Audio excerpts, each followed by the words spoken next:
अस्सलाम वालेकुम नाजरीन। 13 अप्रैल 2021 बरोज़ मंगल सऊदी अरब में सफरी पाबंदी के ख़ात्मे में 35 रोज़ बाकी। इसके पेश नज़र अल सऊदिया ने बैनुल अक़वामी परवाज़ों की बहाली के मुतल्लक इक़दामात शुरू कर दिए, जबकि टिकट महंगे होने का इम्कान भी ज़ाहिर कर दिया।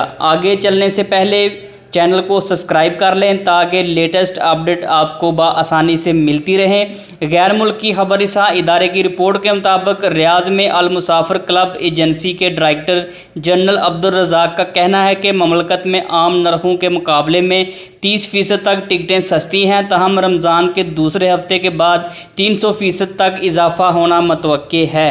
उसके अलावा इन्होंने पेशगोई की कि जिस तरह बैनुल अक़वामी परवाज़ों की बहाली के दिन करीब आ रहे हैं, टिकटों की कीमतों में जो इजाफ़ा है वो होता जा रहा है। कोरोना वैक्सीन लगवाने वाले भी सफ़र करना चाहेंगे, जिससे तलब में इजाफ़ा और नरख बढ़ जाएंगे। इसके अलावा वाज़ेह करता चलूँ कि तकरीबन ट्रैवलिंग एजेंसी के डायरेक्टर जनरल सालेह सलीम का कहना था कि 17 मई को बैनुल अक़वामी परवाज़ों पर पाबंदी के ख़ात्मे के बाद ही सूरत हाल वाज़ेह होगी।